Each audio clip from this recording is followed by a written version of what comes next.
ഗസയിൽ അടിയന്തരമായി മാനുഷിക സഹായം എത്തിക്കണമെന്നാവശ്യപ്പെട്ട് സംയുക്ത പ്രസ്താവനയുമായി 25 രാജ്യങ്ങളിലെ വിദേശകാര്യമന്ത്രിമാർ. ബ്രിട്ടനും ഓസ്ട്രേലിയയും ഫ്രാൻസും സ്പെയിനും ജപ്പാനും ഉൾപ്പെടെയുള്ള രാജ്യങ്ങളാണ് പ്രസ്താവനയിൽ ഒപ്പുവെച്ചത്. ഗസയിലെ ആളുകൾ അനുഭവിക്കുന്ന മനുഷ്യത്വ വിരുദ്ധത ചിന്തിക്കാൻ കഴിയാത്ത നിലയിലെത്തിയെന്നും പ്രസ്താവനയിൽ പറയും. ഗസയിലെ മനുഷ്യർ അനുഭവിക്കുന്ന പട്ടിണി നമ്മൾ നോക്കി നിൽക്കെ ഗുരുതരമാവുകയാണെന്നും അടിയന്തരമായ ഇടപെടൽ ഇപ്പോൾ ആവശ്യമുണ്ടെന്നും ചൂണ്ടിക്കാണിച്ചുകൊണ്ടാണ് സംയുക്ത പ്രസ്താവന ആരംഭിക്കുന്നത്.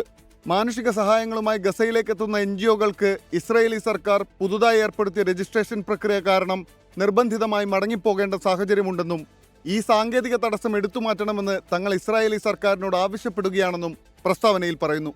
ഐക്യരാഷ്ട്രസഭയ്ക്കും അന്താരാഷ്ട്ര NGOകൾക്കും സുരക്ഷിതമായും സജീവമായും ഗസയിൽ ഇടപെടാനുള്ള സാഹചര്യമുണ്ടാക്കണമെന്നും ഈ രാജ്യങ്ങൾ ആവശ്യപ്പെടുന്നു.